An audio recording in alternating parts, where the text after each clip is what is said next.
Conhecido por sua frieza, cálculo de corrida e uma obsessão por todos os mínimos detalhes envolvidos numa carreira. Ele venceu 2 Grandes Prêmios Brasil, 2 Grandes Prêmios São Paulo, 4 derbys, foi tríplice coroado e tantos outros grandes prêmios, praticamente todo o nosso calendário clássico. Fez tudo isso violinando a moda Rigoni. Tendo um de luz de vantagem, pro Trip avança para fora e vai brigar pela primeira colocação. E pro Trip violinada, a moda Rigoni pelo Goncinha, ele vai dominar. Já dominou, cabeça, pescoço, meio corpo, um corpo inteiro, um de luz de vantagem. Tirou 2, 3 agora para o Zanan, correndo em segundo. E pro Trip, o Zanan cruza uma faixa final. Frente aos especiais, Rony Cruz ponteando o Schalke, tomou a segunda. Em terceiro, Ragles com Partidor avançando por fora. Partidor avança por fora, tomou a terceira, tomou a segunda colocação, cruza uma faixa final. O Nefime na vanguarda, frente ao totalizador, ele não perde mais. 3, 4, 5, Montresor na dupla. Ure Montresor, cruza a faixa final. As duas brigam agarradas, cabeça a cabeça, em frente às perguntas especiais. Indian Quiz por dentro, vai livrando cabeça, pescoço de vantagem, meio corpo de vantagem, não perde mais, cruza uma faixa final. Primeira colocação Indian Quiz, depois vem em Blue. Ortogonal com mais ação por fora, domina a situação já próximo do totalizador. Del Vecchio ainda reaciona por dentro, novamente cabeça com cabeça, Ortogonal Del Vecchio ortogonal, cruza uma faixa final, sem que possamos dizer qual foi o ganhador. Por dentro Del Vecchio, por fora ortogonal. Eu vou conversar com o freio por formação, Gonçalino Feijó de Almeida. Goncinha, muito obrigada por nos conceder essa entrevista nessa sua volta para casa, nessa sua volta para o Brasil. Para mim é uma grande satisfação poder estar aqui nesse lugar que foi tão importante para mim, que é dentro desse salão onde eu fui muitas vezes homenageado pelo mérito das minhas vitórias. Isso me traz muita emoção. E a gente, antes desse currículo invejável que você construiu com trabalho, com talento, com dedicação, antes disso lá atrás, você era neto do velho do Gonça, filho da tia Norma, e é para esse momento, para essa época do tempo que a gente vai voltar agora, lá para o início da sua história, quando você ainda era um menino na Vila Hípica. Como é que foi? Como é que foi a infância do Goncinha? Você já pensava em ser jovem? Nunca pensei quando era menino. Eu, quando menino, eu queria ter vida de menino. Andar de bicicleta, jogar futebol, correr atrás do balão, soltar pipa, bola de gude, fazer tudo que um jovem de 8 anos, 9 anos faz, 10 anos, entendeu? Eu queria fazer isso sempre. Nunca me passou na vida, na minha cabeça, naquela época, ser um jovem. E aí como é que veio essa ideia? Aí foi passando os anos e minha mãe era uma mãe solteira e éramos 5 filhos, e era o mais velho. E eu estava vendo que eu precisava chegar um momento de eu ajudar minha mãe e os meus avós, que era o meu avô Gonçalino e a minha avó Maria Cecília.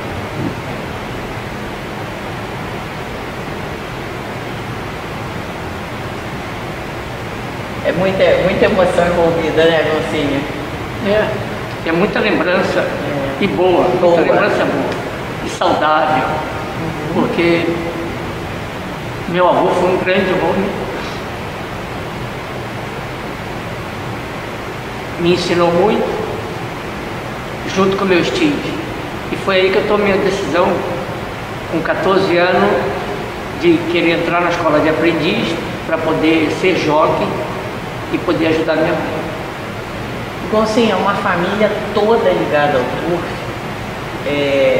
parte da sua mãe, seus tios, muita gente, e as pessoas podem pensar assim, numa primeira leitura, que você teve as coisas fáceis, que foi tudo de bandeja por uma família com tantos profissionais gabaritados, vitoriosos, mas não foi bem assim não, né? Nada foi fácil. Tudo foi conquistado com muita perseverança, muita insistência e procurando aprimoração sempre. Por isso que eu sempre fui um detalhista na minha vida profissional. Eu sempre queria o melhor para mim. Eu acabava de montar e me questionava, por que eu não fiz isso? Eu quero fazer diferente, eu quero fazer melhor. Então eu sempre procurava dar o meu melhor para mim, para que saísse o meu resultado melhor. E você disse que seus tios pode citar até o nome de alguns deles para a gente lembrar, que eles cobravam muito de você para você saber trabalhar um cavalo, o tempo que você tinha que trazer, que tomavam o seu relógio? Todos, cada um tinha um estilo diferente, mas todos, e o que me marcou muito foi meu tio Roberto Morgado. Roberto Morgado, pai de Eulógio Morgado e de Bebeto Morgado, né? E avô do Roberto Morgado Júnior. Neto, Neto. E ele, quando ia no cavalo, ele falou, vai trabalhar um cavalo. Aí eu ia no cavalo para trabalhar, e ele falava, eu quero trabalhar 1 minuto. Eu trabalhava 1 minuto e 4. Aí ele falou assim, você não está botando atenção no que eu estou pedindo. Aí subia no outro cavalo e falou, vai e faz 800, eu quero em 49, eu trazia em 52. Você não está prestando atenção, você tem que focar no que você quer. E isso foi me aguçando, e me aguçando, me aguçando cada vez mais, e eu cada vez queria me aprimorar mais. Foi chegar ao ponto de eu não precisar mais do relógio. Eu chegar e dizer, foi tanto o trabalho, e ele falou assim, agora sim, agora você aprendeu. Então ele foi um detalhista nesse ponto. E outros tios foram detalhistas em outros pontos, entendeu? Como o Paulo Morgado, como o Bertuzzo Pereira de Carvalho, que era irmão da minha avó. O meu avô mesmo sempre foi muito rígido, tanto que as minhas melhores oportunidades não foi dada logo no início. Eu tive que conquistá-las e mostrar para que eu estava ali. Eles não, que era neto dele ou porque o outro era meu tio, que eu tinha as melhores montarias. Não, eu fui conquistando, porque tinha os jockeys de preferência. Eles já tinham até os jockeys, né? Tinha os jockeys da preferência deles. E Goncinha, você foi o primeiro jockey, foi pioneiro em algumas coisas que a gente vai falar ao longo desse bate-papo. Uma delas, você foi o primeiro jockey a ter o seu próprio material. O material que você ia para a raia montar, ele era todo seu. Porque eu pensei, eu falei, se eu tiver o meu material, não que ninguém cuide, nem que seja um treinador não cuida, eles cuidam, mas eu queria ter o meu próprio material, para poder eu me sentir mais seguro e mais à vontade, e fazer o meu trabalho melhor. Isso você acha que foi de suma importância? Sem dúvida, é uma coisa muito importante, porque você tem a segurança, você sabe o que você está usando e o material é seu. Seu primeiro contrato foi com o Fernando Hermani, saindo da escola de aprendizes. Foi, eu tinha 16 anos, foi assim que eu comecei a me despontar como aprendiz, porque eu comecei com 14 anos. E aí o Fernando viu em mim, junto com o treinador Gilmar Guedes, que treinava para ele na época, e viu em mim alguma coisa, e isso foi muito beneficiado para mim, porque eu pude obter melhores cavalos e poder mostrar mais o meu talento. Você ganhou com o gol do Kiko bem novinho, a gente tem a foto. Você, seu primeiro grupo 1 você ganhou em Cidade Jardim. Tem uma foto com o gol do Kiko, você é um menino ainda. 16 anos, tinha 16 anos. E aí, Goncinha, acho que a gente entra com outra etapa da sua carreira, que é a criação da Fazenda Mondesi. Eu acho que a sua história, é impossível olhar para o Goncinha e não te ver com aquela farda da Fazenda Mondesi, farda branca, mangas azuis, boné vermelho. Vocês criaram uma identificação, uma coisa absurda, e eu queria que você contasse como é que foi a criação da Fazenda Mondesi.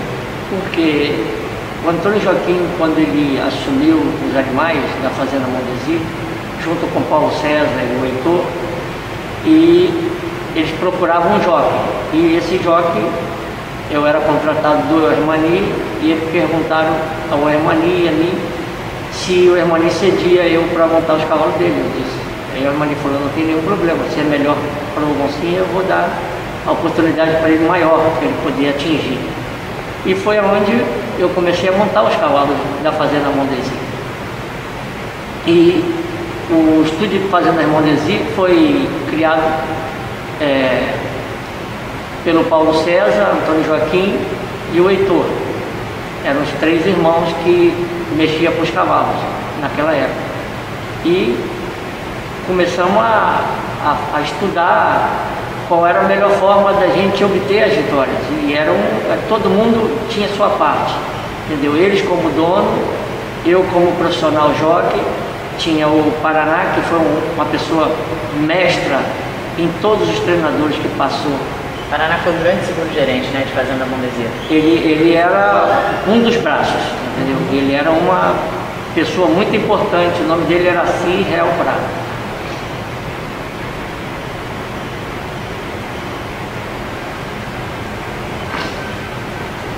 O Paraná, ele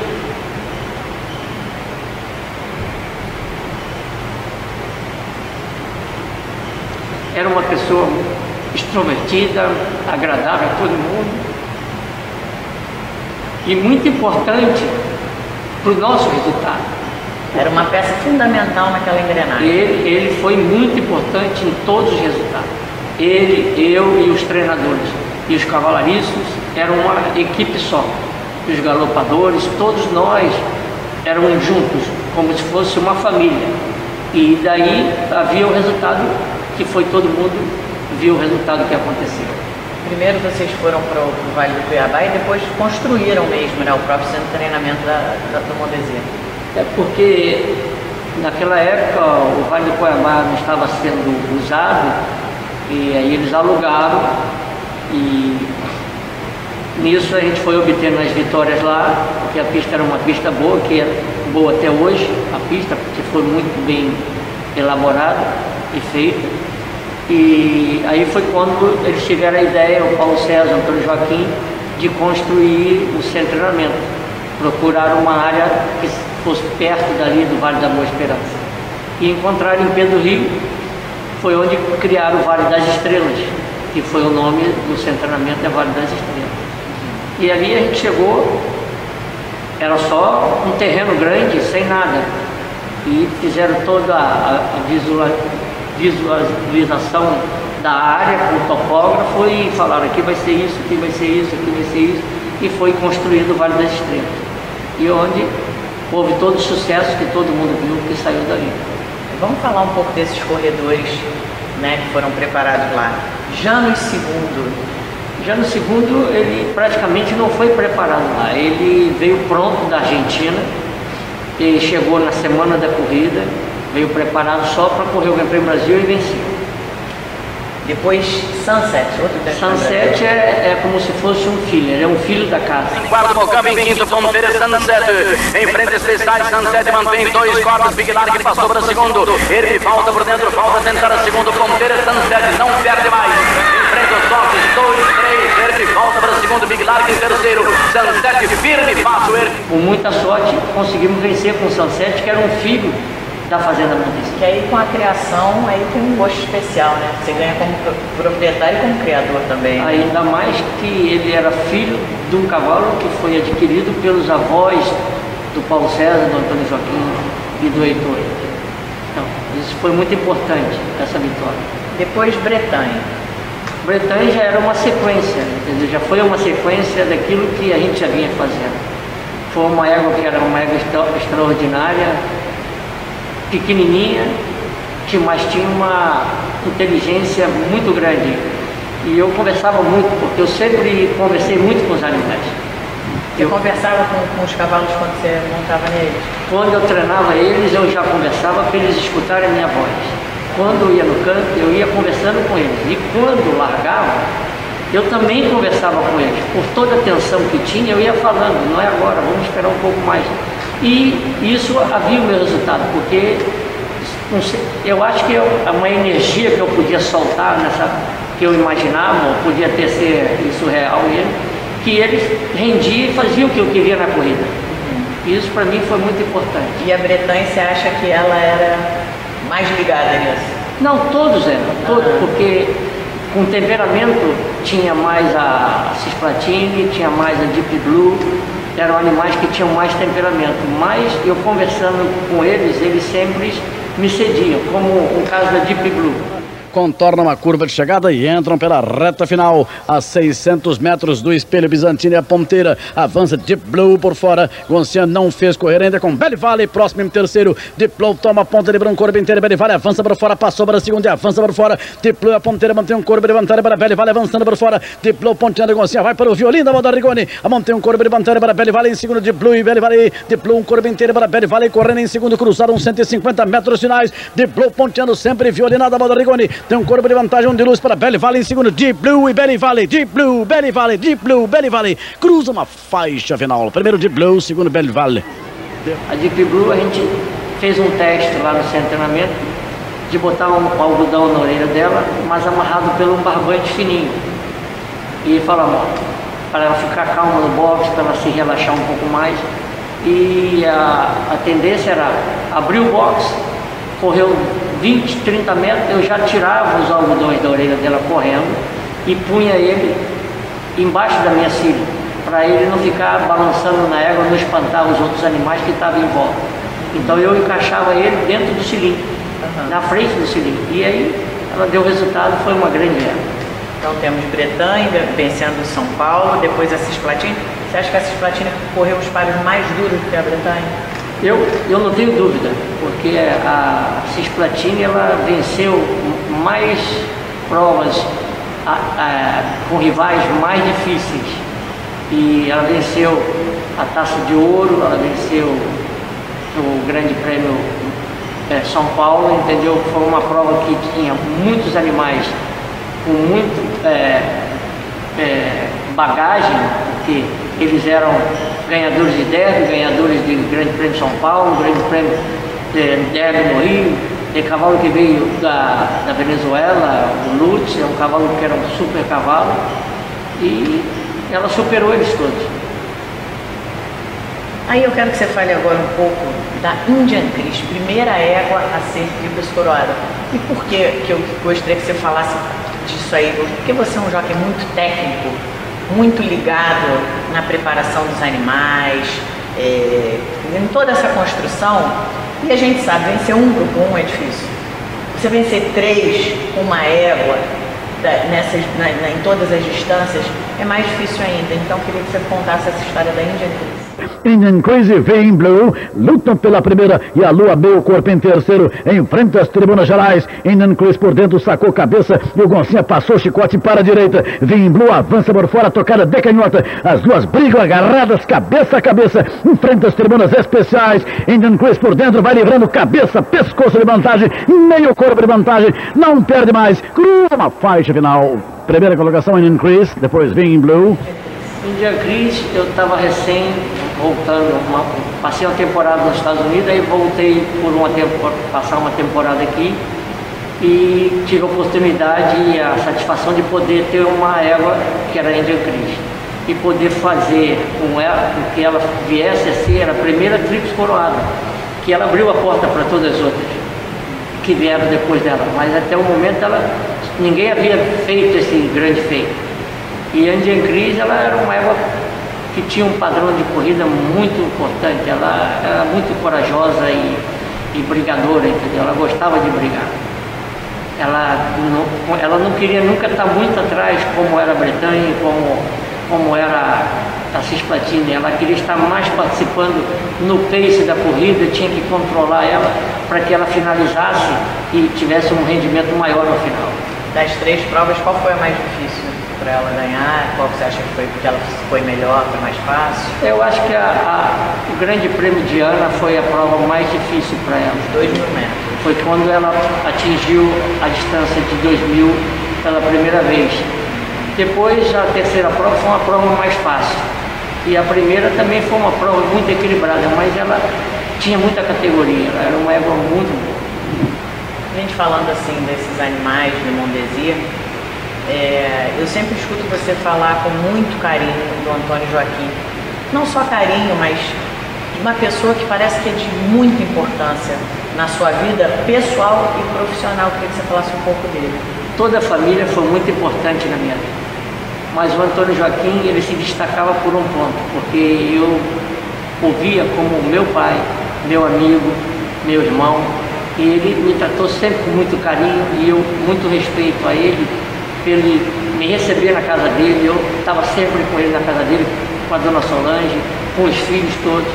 Eu estava com a família toda sempre, mas com o Antônio Joaquim era mais, entendeu? Sempre mais, porque eu estava sempre ao lado dele, ao meu lado, e ele sempre me ensinando, procurando me mostrar como eu deveria fazer as coisas. Eu aprendi muito com ele, muita coisa.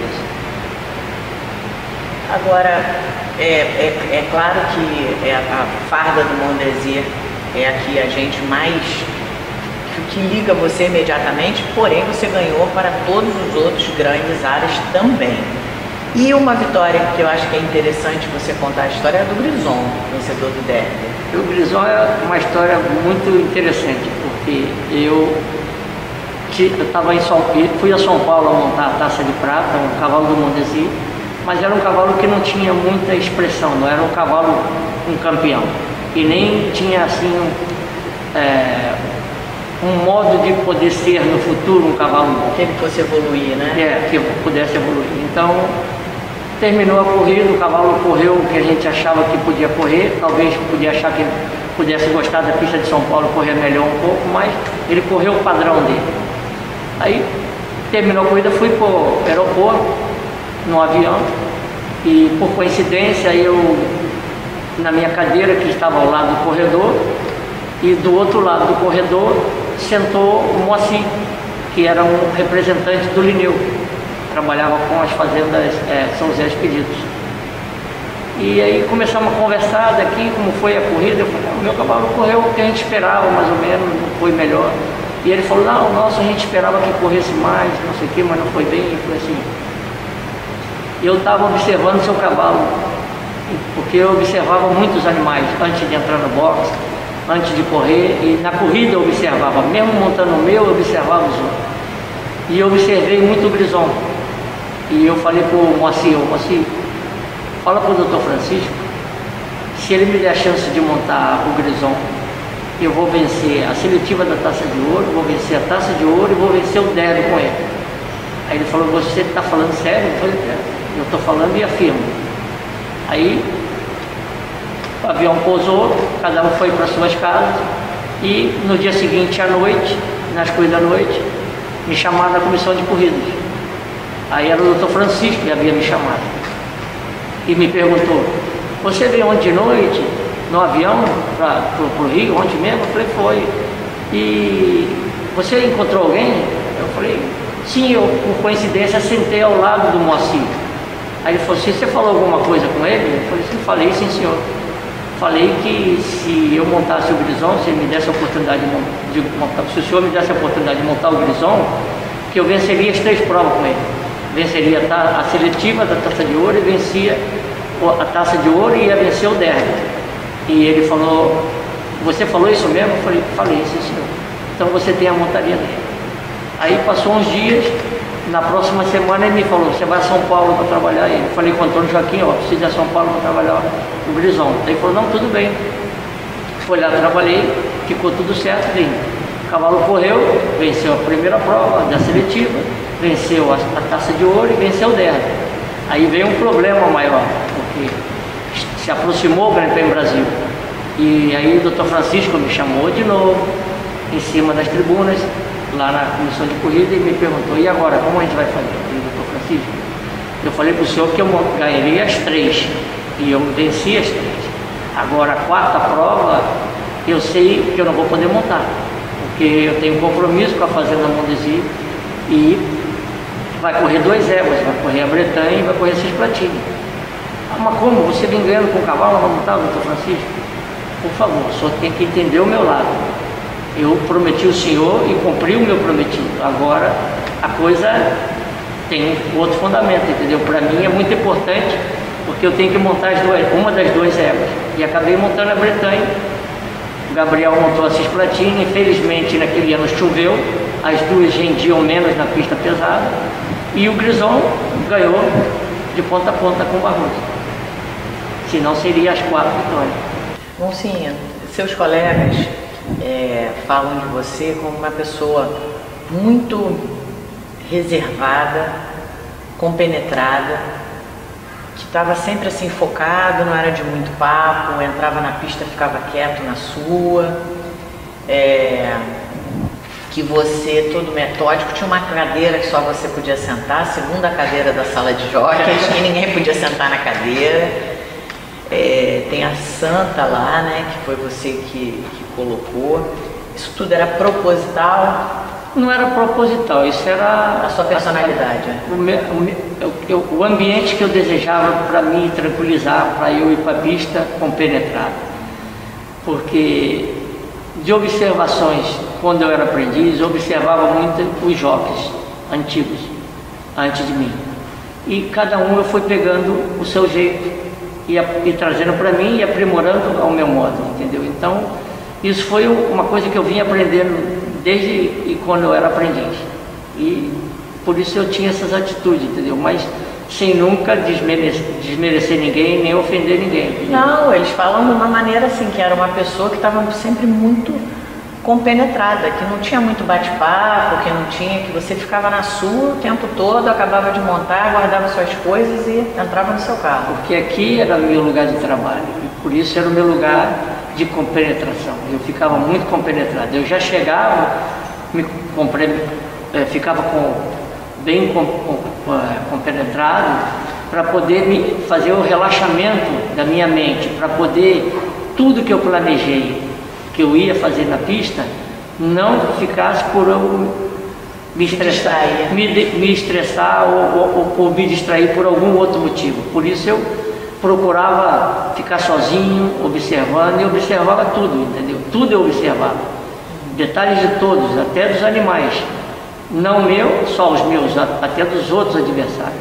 Eu, muitas vezes, no cante, eu tinha na minha mente que aquele cavalo seria um adversário meu, e pela atitude dele eu já eliminava ele.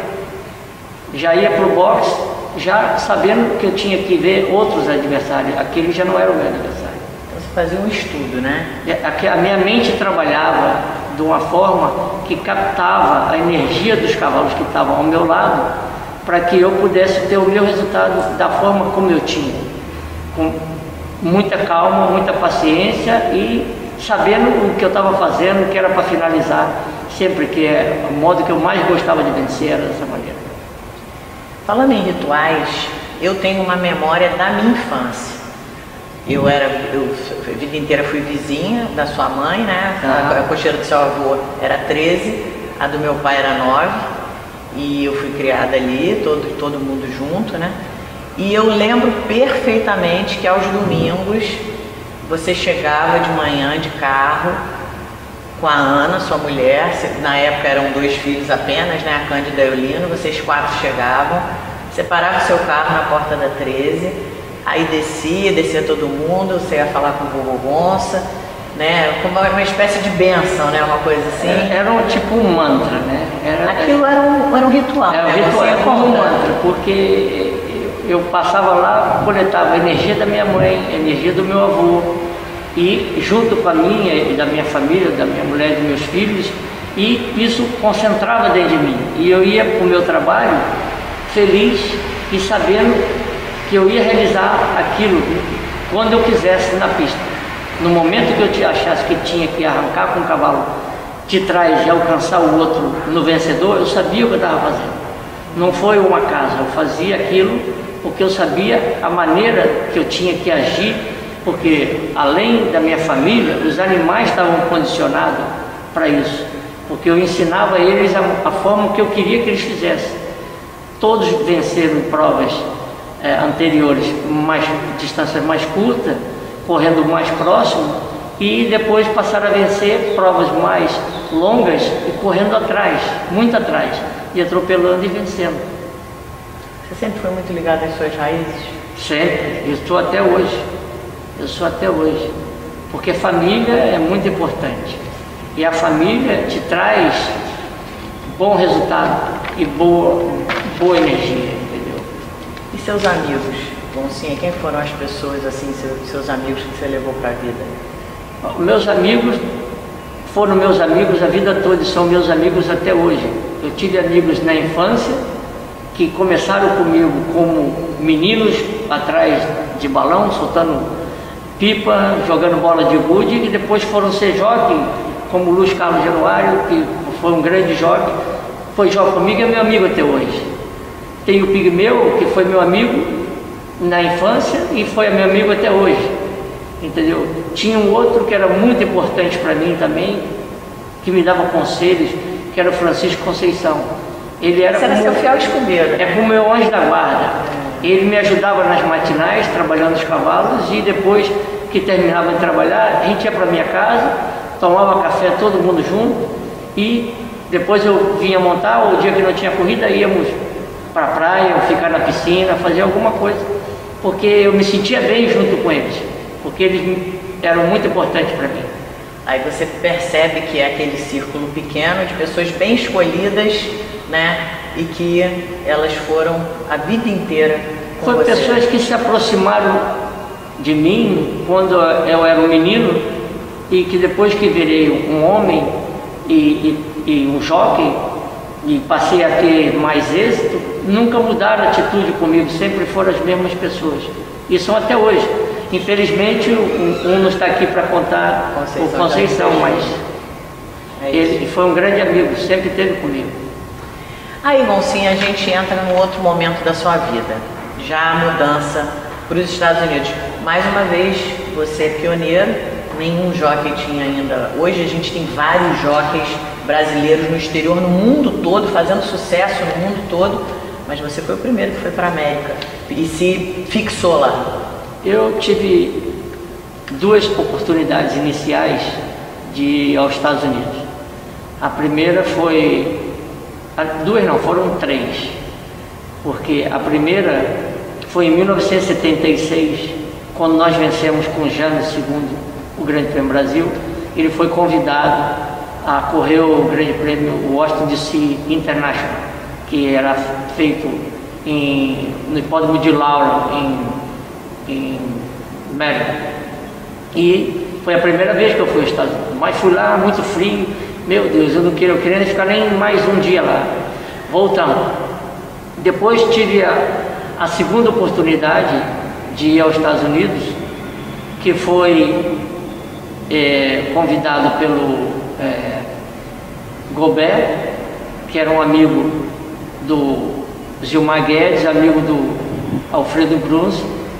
E o Alfredo tinha um cavalo que também tinha intenção de levar para os Estados Unidos, que era o Georgiano de Deus, e levou os cavalos junto com o Gilmar Guedes. Ele levou, o Gobert levou o Anorak, levou o Eco, e aí vamos montar quem? Vamos botar quem? Não, vamos levar o Goncinho.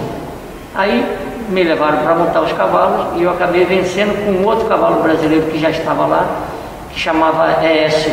Foi a minha primeira vitória nos Estados Unidos, em 1985. E aí também Nova York, Aqueduct, um frio, Deus me livre, meu queixo, minhas costelas tremiam. Você é muito magrinho. Minhas costelas balançavam sem eu querer. Aí eu falei, não quero ficar aqui não. E apesar de muitos agentes na época ter me aguçado, me perguntado para que se eu não queria ficar. Eu falei, não, muito obrigado, eu estou feliz no Brasil, voltei para o Brasil.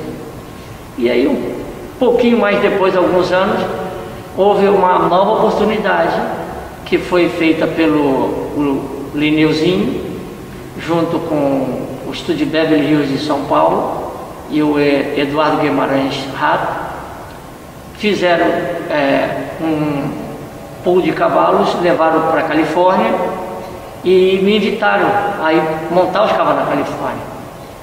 Mas para eu poder ir, eu tive que falar com o Antônio Joaquim, porque como era o jockey da Fazenda Mondesi e o Lineuzinho queria fazer um contrato de 3 meses para ver como ia ser a experiência, aí o Antônio Joaquim falou, vai, é o melhor para você, vai para você agarrar mais experiência. E foi aí que tudo aconteceu. É Califórnia, um clima mais aí é diferente, é Rio de Janeiro. Califórnia é como Rio de Janeiro, é mais calor, não tem neve, só tem terremoto às vezes, mas neve não tem. Agora, Goncinha, você freio, como é que aqui você já estava montando o freio bridão, como é que foi para ser bridão mesmo na América?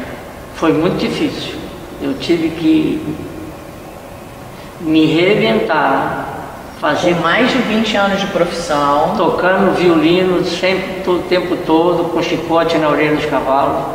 E cheguei nos Estados Unidos e comecei a vencer alguns padres e botava o chicote na orelha. As pessoas achavam aquilo estranho e falavam às vezes até como um tom de deboche, porque que ele faz isso, não sei o quê, isso vai machucar a orelha dos cavalos, que não sei o quê. Aí eu tive que me reinventar. Eu falei, para me tirar o cacuete de montar com o chicote na orelha do cavalo, eu tenho que passar a usar a mão esquerda. Para poder, não com a mão esquerda, eu sou direito, eu não podia tocar o violino com a esquerda. Então, e aí eu comecei a me adaptar e comecei a agradar mais as pessoas, entendeu? Agora, Goncinho, você aqui no Brasil era top 3 dos principais jockeys, né? Era um dos que dava as cartas de ganhador de grande prêmio, uma das principais estrelas daqui. Reconhecido, né?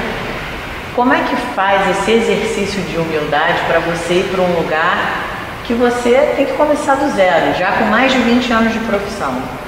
Juliana, eu voltei a pensar como um menino de 14 anos quando eu iniciei, porque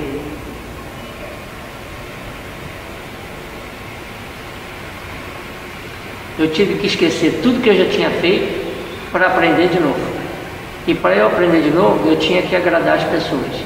Então o que eu tinha que fazer? Com o meu talento, com a minha experiência, com a minha observação, eu comecei a chegar nos grandes treinadores. E mais, a oportunidade era zero. Como eu iria conquistá-los? Com o meu talento, com a minha sensibilidade, com a minha experiência. Então, eu passei a trocar um favor para obter outro favor. Então, eu ajudava eles a trabalhar os animais mais importantes que eles tinham, que não era a minha montaria, como foi uma canalha. Eu trabalhava a baiacoa, trabalhava a paciana, eu não montava elas, porque ele tinha 5 jogos. O primeiro era o Macaco, o segundo o De La Ruse, o terceiro era o Pincaio, o quarto era o Solis e eu era o quinto. Só que naquela época as corridas saíam com 14 animais e eles, com seu agente, escolhiam cavalos diferentes e sobrava o do Macanari que eles iriam montar e eu já conhecia, porque eu ajudava no trabalho e ia ganhava. E aí ganhava com os azarões. Eram todos azarões, a maioria, porque eles sempre, os outros jogos eram favoritos. Eles vendiam a pule toda. E o que sobrava, as pules mais baixas, era minha. E eu conhecia os cavalos e sabia como vencer, e vencia com eles. E como isso foi o Macanari, foi o Bob Frankel também, porque me chamou para trabalhar um cavalo, para me aguçar, e falou assim, pede ele para trabalhar, o Macanari está falando, ele trabalha bem, não sei o quê, quero ver ele trabalhar esse cavalo, trabalha 1 minuto, aí eu, 1 minuto, trabalhei esse 1.200, 1,14, e o tempo que ele pedia, eu trabalhava, e aí foi adquirindo confiança, eu fui adquirindo a confiança deles e com isso fui obtendo outras montarias, que não eram as melhores dele, como o cavalo que chamava Tenizuei, ele veio da Europa, era da Jules de Montfarm, e o Bob chegou para mim e falou, trabalha esse cavalo e me diz o que você acha. Aí eu fui lá e trabalhei o cavalo, e falei para ele depois de trabalhar, pode correr na areia porque ele vai ganhar para você na areia, não precisa correr só na grama, ele vai ser um campeão na areia. E de fato o cavalo venceu 2 Pacific Classic. Inclusive um dia ele fez um cheque para me dar, eu não sei nem o valor, se você me perguntar eu não vou mentir, eu não olhei nem o valor que era. Eu disse, Bob, eu não quero seu dinheiro, eu quero estar ao seu lado, ter a oportunidade de te ajudar e você me ajudar, me dando as montarias que você puder. E foi o que aconteceu, eu tive ao lado dele até os últimos dias da vida dele, foi quando ele morreu. Bom, sim, foram muitas vitórias importantes, agora muitos acidentes também, né? Acidentes graves. Bastante acidente, mas teve um outro treinador que também foi muito importante, você desculpa mudar o seu raciocínio, é que foi o Charlie Whitman. Ele uma vez estava em Delmar e mandou anunciar o meu nome pelo alto-falante, para que eu fosse a cocheira dele. E aí meu agente ficou todo excited, então o Charlie está te chamando, vamos lá agora. Eu falei, tudo bem, vamos lá. Em Delmar ele era a última cocheira, andava assim como uns 50 metros ou mais até chegar à cocheira do Charles. E quando eu cheguei lá, eu disse, bom dia, Charles, bom dia. Eu precisava falar com você, Almeida. Eu falei, sim, senhor, Charles. Ele falou, eu preciso de um favor seu. Eu falei, o senhor precisa de um favor meu? Ele falou, preciso. Eu tenho uma égua que vai montar o Cris Macaro, não vai ser sua montaria, mas eu preciso que você me ajude. E você me ajudando com essa égua, eu sei que ela vai correr e vai ganhar. E eu vou te dar todas as minhas montarias dos meus cavalos, da minha propriedade e de outros proprietários, mas o compromisso é do Macaro. Eu falei, não tem problema, Charles. Eu ajudei ele, a égua venceu, eles me deram uma foto da vitória autografada pelo Macaro, falando obrigado por ter ajudado o Charles, e eu montei muitos outros para ele e venci também, muitos outros animais. Uma mão lava a outra, né? Por isso é que eu disse, eu fui humilde para obter o meu sucesso, entendeu? Eu não cheguei lá porque eu era o Goncinha e Goncinha era aqui, né? Lá ele me chamava de Gonzo. Gonzo? Gonzo, chamava Gonzo. Ou Alameda, Gonzo ou Alameda. E Goncinha, eu voltando nesse assunto das quedas, foram alguns acidentes graves, né? Muito graves. E eu, graças a Deus, eu posso andar, graças a Deus. Eu posso andar, posso estar conversando com você e, graças a Deus, não fiquei com nenhuma deficiência devido aos acidentes. Mas não ficou, e eu gostaria que você contasse essa história, o momento também que você teve que se esforçar, a ocasião que você quebrou as 2 pernas, queria que você contasse como é que foi essa reabilitação, o seu esforço, né, de fazer além do que o médico mandava, mais o que a sua cabeça arquitetava. Não, quando eu quebrei as 2 pernas foi uma quebradura muito feia. Eu quebrei a perna direita, eu quebrei a tíbia, e por pouco eu não tenho uma fratura exposta. Isso eu não usei nem gesso, usei um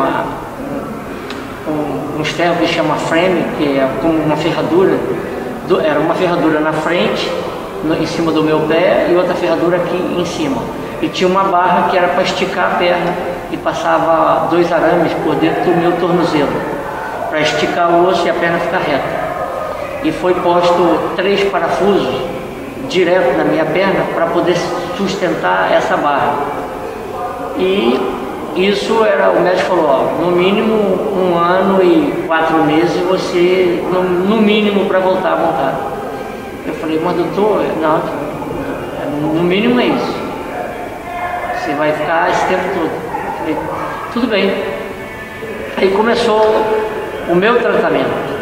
Fui para casa e ele me dava uma medicina para mim passar e limpar onde estava o ferro, os parafusos que estavam metidos na minha canela. Eu passava o remédio e quando eu ia visitá-lo, ele falou assim, puxa, eu tenho um paciente que não tem problema nenhum, não tem uma infecção, não tem uma secreção, não tem nada, sempre está tudo muito limpo. Eu falei, eu procuro mantê-lo sempre para a cicatrização ser mais rápida. Aí, nesse período da barra de ferro que estava na minha perna, fiz uma operação, tirei todo o ferro da minha perna, não ficou nada, ficou meu osso somente. E aí começou o processo de reabilitação. A fisioterapia. A fisioterapia. Então eu tinha que, da minha casa até o local de reabilitação, eram com uns 30 metros assim da minha casa, ou talvez mais um pouco. E a Ana me levava na cadeira de rodas e a Maria Amélia, minha filha menor, no meu colo. Ela me levava, me deixava na porta porque a cadeira não entrava, só podia entrar eu. Aí eu usava uma bengala. Quando eu usava a bengala, o cara, aqui não entra com bengala, aqui você tem que entrar andando, que é para atiçar você a reabilitar mais rápido. E na piscina eu tinha que fazer um exercício, isso às 6 horas da manhã. Ela me deixava às 6 horas e voltava para casa. Eu ficava na piscina andando, uma piscina que a água era só na altura um pouco mais da cintura, e eu tinha que levantar minha perna o máximo que eu pudesse. Então eu levantava 100 vezes a perna, andava para lá, com 100 vezes levantando só a perna direita, tirando dentro da água, tirando. Aí e tinha que me agachar, encostado na borda da piscina, para poder fazer exercício de flexão. E acabava isso, a Ana ia me buscar, nós íamos levar os menores, os outros maiores na escola, que era o Lina e a Maria Cândida, deixavam eles na escola, isso era após mais ou menos umas 8 horas, e a Ana dirigia para Huntington Beach, e nós íamos para Huntington Beach, e eu andava na areia da praia, entrava no mar, ficava com a perna no mar, andava na areia da praia, entrava no mar, ficava com a água salgada do mar, com o iodo que tem o mar, e isso a minha reabilitação foi aguçando cada vez mais, foi melhorando mais rápido, e chegou a um ponto que já estava em 7 meses e eu já estava quase que recuperado para montar. E aí eu pedi a permissão ao médico, ele falou, mas você precisa andar sem a bengala. Aí ele inventou um suporte que era feito de acrílico, não era poliuretano, que faz a prancha de surfista, e ele fez um encaixe que vinha por baixo e outro em cima, e um velcro que apertava, e com aquilo eu andava, corria, e parecia que eu estava normal. Era o maior suporte que eu já vi na minha vida. Acoplava na sua perna? Ele como se fosse a minha pele, mas não era a minha pele, era um suporte. E com isso eu comecei a trabalhar escondido, porque ninguém podia ver que eu tinha era uma prótese. Porque você tem história, né, assim, de sair do hospital e montar, depois de crise renal, montar com costela quebrada, tudo isso, né? Eu fui um pouco irresponsável nessas vezes, mas eu tive sucesso e a proteção de Deus, né? Porque ainda ia lá e ganhava. Ganhava. Porque quando aqui na Gávea eu saí do hospital que eu passei mal dos rins, Bebeto que me contou essa. E vim montar e ganhei um grande prêmio com Aristide. Isso aí. E nos Estados Unidos eu fiz a mais irresponsável ainda, porque eu havia caído e já estava muito triste, porque eu estava já havia tido 3 acidentes seguidos, mas esse foi o pior, que eu quebrei 5 costelas, perfurei a pleura e meu pulmão ficou cheio de sangue e logo muito perto do meu coração para atingir, e o médico falou, vai ficar um bom tempo sem fazer nada. Eu falei, doutor, eu não posso, eu preciso trabalhar, eu não sei ficar parado. Aí ele falou, não pode. Aí na próxima visita, ninguém sabia no hipódromo, porque eu não deixei que fosse divulgado. Não sabiam da gravidade? Não, ninguém sabia a causa do acidente. Sabia que havia o acidente, que eu caí na pista, mas não sabia o que tinha ocorrido após o acidente. E a causa foi 5 costelas quebradas e a pleura perfurada. Fiquei 10 dias no hospital, imobilizado, só com o dreno, puxando todo o sangue do pulmão. Depois de 10 dias fui para casa, no 13º dia recebo uma telefonema. Era um treinador que gostava de mim, me dava montaria, chamava Meu Estúdio. E ele falou, Almeida, quando tu vai vir para mim te ver como você está? Eu falei, Mel, me dá uns 3 dias mais, porque eu ainda estou muito dolorido, porque aí eu vou ver o senhor. Ele falou, tudo bem, porque eu sabia, esse meu convite que ele havia feito, não era para eu visitá-lo, era para mim ir no cavalo e ele ver como eu me portava no cavalo. Não era para tomar um cafezinho, não, né? Não. Era para ele me ver no cavalo. E eu fui lá, consegui um tape com o médico, botei uma faixa apertando as costelas, botei um outro veste que eu comprei na farmácia só para apertar, era um velcro, apertei, tomei o remédio para dor e fui lá visitá-lo. E aí, costela dói muito. Trabalhei o cavalo, voltei para casa morrendo de dor, mas trabalhei o cavalo dele. Aí estou em casa, me liga ele 2 dias depois. Almeida, teu cavalo vai correr daqui a 8 dias, no máximo 9 dias, vai sair o páreo dele, o grande prêmio, Palos Verdes. E você vai montar ele, né? Eu falei, sim, vou montar, Mel, pode contar comigo, eu vou montar. Mas eu falei, vou montar sem sequer ter tido a permissão do médico. para poder montar. E aí eu falei, eu tenho que convencer os médicos agora. E o médico virou e falou, não, eu não vou te dar liberação, porque se cair do cavalo você vai morrer. Porque você perfurou a pleura, você tem 5 costelas quebradas. Como é que você vai montar um cavalo na pista, na corrida? Eu falei, mas eu quero. Não, mas tem 2 médicos mais que você tem que falar, não sou eu. Do osso, o do coração e o do pulmão. Eu falei, vamos fazer essa junta médica e eu vou convencê-lo todos. Convencer todo mundo. Aí ele falou, não, mas eu não dou permissão. Eu falei, mas eu assino o termo de responsabilidade. Ele falou, mas como é que você vai fazer isso, doutor? Todos nós vamos morrer um dia, né? Ele falou, sim, é claro, todo mundo morre. Eu falei assim, então, se eu morrer fazendo o que eu mais amo, eu vou montar. Ele falou, você é maluco, mas eu assinei o termo para os 3, não aconselho a ninguém. Não faça isso em casa. Não faça isso em casa, não aconselho a ninguém. E fui lá e montei o cavalo e venci a prova. E o cavalo não era um favorito, ele era a 6ª força, não par de 7. Quase azar, sim. Praticamente. E foi lá e ganhou. O nome do cavalo era Fanny Nurano. E o dono dele era o maior trompetista dos Estados Unidos, chamava Dale Harper. A farda era amarela, com uma abraçadeira preta e um trompete na frente preto e um trompete atrás preto. E foi uma alegria. The Grade 2 Palos Verdes. And it's Fun on the Run in front. Fun on the Run from Red and Pine goes Fun on the Run. Agora o pior é que quando acabou o páreo eu não pude respirar. Não me sentia bem, minha temperatura baixou, meu açúcar baixou e eu não conseguia andar. E eu pedi o assistente do treinador que me levasse até o quarto de jockey. E era de Santa Anita, quem conhece, é quase que uns 100 metros mais ou menos dali do hemiciclo até o quarto de jockey. Quando eu cheguei na porta, eu agradeci ele que ele me levou até lá, tirei só a farda, não existia celular nessa época. Aí eu pedi o chefe de dentro do Jockey Room, falei, ó, quero ligar para minha casa, não vou montar mais, tinha 2 montarias mais, não vou montar mais, vou para minha casa. Aí eu liguei para minha mulher, Ana, e falei, Ana, ela falou, o que houve?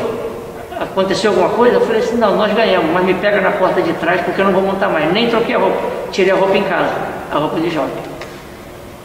Goncinha, você falou para mim que enquanto você montava e doía e sentia muita dor, que você se repetia para você mesmo.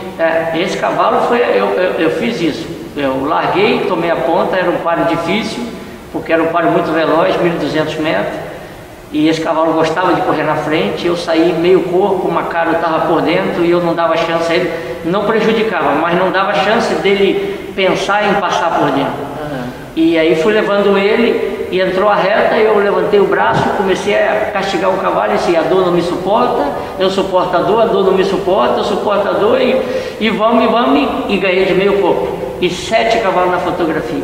Macano tirou 3º, Kendezoma foi 2º, Nakatani atropelou, foi 3º, e todos chegaram ali na fotografia e eu venci. Uma força mental muito grande, né, Goncinha? A gente conversou algumas vezes para a gente organizar aqui esse nosso bate-papo, e tudo que você me falou sobre a sua carreira, tudo a força da mente, tudo muito trabalhado, você sempre conversando muito com você mesmo, né? E construiu isso tudo, né? Eu sempre procurei me compenetrar ao máximo. Não queria nem falar com muita gente. Quando eu saía dali de dentro da represagem para ir para a pista, eu falava só com quem eu tinha que falar, que era o treinador ou o dono do cavalo. Só o essencial. O cavalariço e o cavalo. Depois que era liberado do treinador e do dono do cavalo, eu só conversava com o cavalariço, até a hora dele me levar na pista. E o cavalo. Aí me deixava, eu ia com o cavalo conversando. E aí eu me distraía, me relaxava, e aquilo fluía na minha cabeça, aquela imagem da qual eu iria fazer na corrida quando eu montasse. E foi o meu resultado, foi acontecendo. Goncinha, e a carreira de treinador nos Estados Unidos? Eu tive uma carreira que não foi muito longa, mas tive uma carreira que teve alguns sucessos, porque eu cuidava dos animais que era de um amigo do meu filho, comprava os animais e a gente Potrim, eu ensinava eles, porque só eu trabalhava eles, só eu montava neles para galopar. O que tinha que fazer era eu que fazia. O jockey só montava na hora de montar. Ou às vezes eu punha o jockey só para ele conhecê-lo antes da corrida. Como foi o caso, o Thiago ganhou para mim, Bejerano ganhou para mim, Gary Steve ganhou para mim, Ken Desoma ganhou para mim, e outros jockeys ganharam para mim, como Quinhones ganhou para mim, bons jockeys, todos excelentes jockeys. E chegou uma parte que ficou difícil, porque com a informática, todos passaram a ter acesso a toda a programação, como se fosse a programação dos animais futura. E aí ele começou a achar que ele era o treinador. O proprietário começou a achar que era o treinador. Ligava para mim e falava: eu quero que corra tal dia, eu quero que monte tal jockey, eu quero que trabalhe tal dia. Eu falei, chegou um ponto que eu disse, não posso treinar mais, ou ele treina ou eu. Entendeu? Não que eu quisesse haver um desacordo com ele, porque ele já estava... Mas cada um no seu papel. Achando que ele era o dono, o treinador, o jockey e tudo. E eu era só o cara que trabalhava para ele de manhã. Então, não. Aí eu falei, aí parei, porque se eu tivesse a oportunidade de haver um outro proprietário de outra forma, aí sim a coisa podia ter seguido mais. Mas dessa forma eu preferi parar e parei de treinar. E aí foi quando eu me acidentei, que eu trabalhando num animal em Delmar, e o animal ia trabalhar 800 metros, e quando ele correu uns 30 metros, ele fez a volta, correndo, e eu saí voando e quebrei a vértebra, a L3, e esfacelei todos os tendões do meu ombro todo, e fui operado. E agora essa decisão de voltar para casa, de voltar para o Brasil para treinar aqui? Nesses 2 anos que eu fiquei inativo, porque eu estava sem poder fazer nada em casa devido ao acidente, eu refleti muito da vida. Isso me aguçou mais aquilo que eu fazia antes em ler a minha memória. Eu passei a ler mais e ver, falei, a vida é uma só. Meus filhos já estão criados para a vida, já têm as famílias dele, já são adultos. Eu preciso voltar lá atrás, aonde eu comecei tudo. Então eu quero voltar, porque ninguém sabe o timing que a gente tem da vida. Eu não sei, ninguém sabe, só Deus sabe. E se o meu time chegar e eu estiver fazendo o que eu gosto, eu não posso fazer nada, eu tenho que ir mesmo, de todo jeito. Mas se o time chegar e eu ficar com aquela memória de que eu não fiz o que eu queria fazer, isso vai ser, para mim, não sei, meu espírito vai ficar feliz com isso.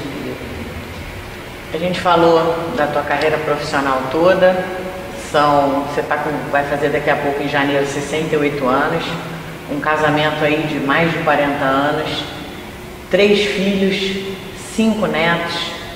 Quando você olha para trás assim e vê sua vida como um filme, você realizou tudo que você planejou? Porque a gente conversando com você, Gonçalves, a gente vê que nada foi por acaso, a vida te levou. Você traçou cada meta, cada etapa, você traçou tudo. Você fez tudo que você planejou lá no início? Foi tudo cadenciado e tudo de uma forma progressiva. Eu procurei fazer, como eu disse a você, eu sempre tentava fazer o meu melhor. E não era para mim, eu fazia o meu melhor para mim e para minha família. Por isso que a minha decisão de mudar do Brasil, do Rio de Janeiro, para Califórnia, foi para dar aos meus filhos uma educação melhor. Não é que ele não estivesse aqui, mas lá eles podiam ter a oportunidade de um futuro melhor. Como tiveram. E então, graças a Deus, eles estão bem encaminhados, todos eles, têm a sua família, e agora é só eu e a minha mulher. Então eu prefiro voltar atrás, dar uns passos atrás para poder fazer aquilo que eu mais amo, que é cuidar de cavalo, entendeu? E estar do lado do cavalo. Para essas novas gerações, para os meninos que estão lá na escola de aprendizes, você traçou uma carreira feita com muito trabalho, muita dedicação, que você focou em tudo que você queria construir. eu acho que a palavra seria determinação. Essa foi a principal, mas eu também agradeço a todos aqueles que me aguçaram a minha vontade de querer fazer sempre melhor para mim mesmo, não melhor para ninguém, nem para ser melhor que ninguém. Eu queria ser sempre melhor para mim. Fazer o seu melhor. O meu melhor para o resultado melhor sair. Então, de todos eu tirei um pouquinho, que foi como montar da forma que eu aprendi a montar e que eu mais gosto de ter montado, correr o animal de trás, que eu aprendi com uma pessoa muito importante foi na minha vida, que foi o Dr. Moacir de Carvalho. Ele era o diretor da escola de aprendizes. E ele sempre tinha palestra com os aprendizes, olhando os filmes das corridas e comentava. E ele sempre me dizia, todo animal veloz, ele tem final, desde o momento que você dosa a velocidade dele. Se você dosa a velocidade dele, ele vai te mostrar aquela velocidade no final. E foi assim que eu tive os êxitos que eu obtive na minha carreira. Porque eu escutei isso lá atrás. Ele me disse isso em 1970.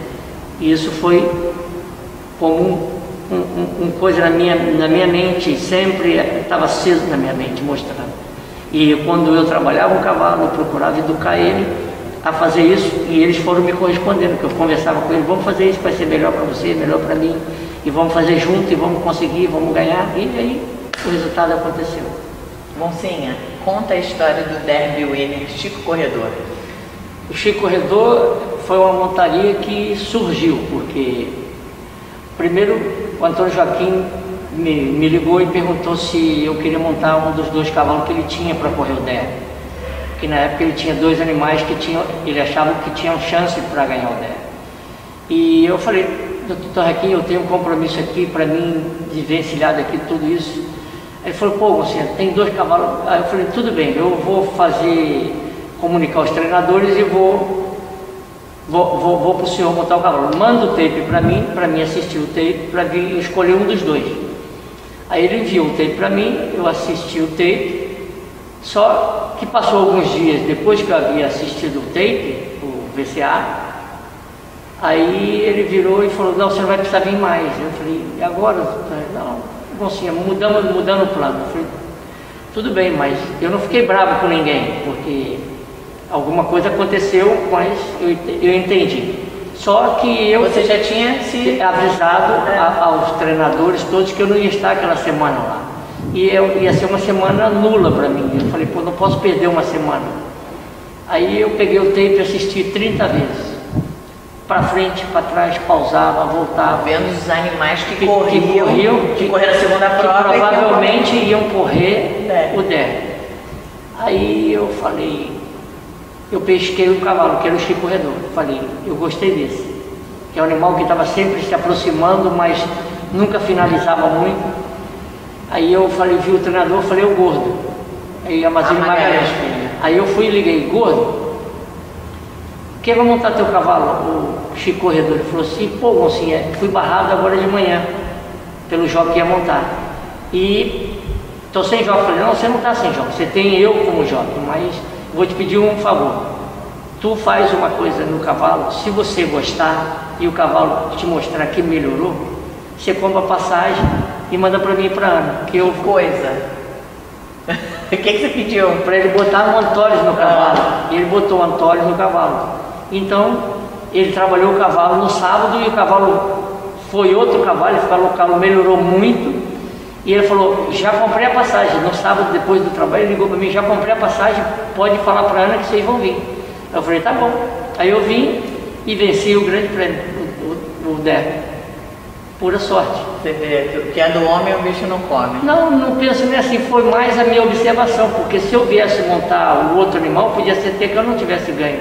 E esse era para acontecer, entendeu? Era para mim montar. Então, os astros, eles fazem coisas que a gente acaba chegando lá. Lembrou aquele ditado aí de como é que é? Deus sabe o que faz, a gente não sabe o que diz. O que diz, é verdade. Foi o que aconteceu, porque se eu, como eu disse, se eu pudesse ter vindo montar os outros 2, e não podia ter nem ganho, ou talvez tivesse ganho, e acabei montando um que eu escolhi, Depois de 30 minutos vendo para lá e para cá, e vendo, rodando o tape para lá e para cá, escolhi e dei a sorte e venci. Bom para mim, que foi excelente, e muito bom para o Gordo, que ganhou o derby, e para o Estúdio Bandeirante.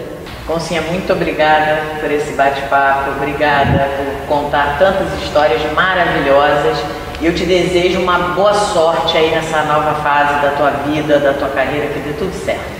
Tomara a Deus que eu consiga meus ideais, como eu sempre conquistei, da forma minha de observar, na minha forma de aprender cada vez mais, olhando os erros e fazendo dos erros as vitórias.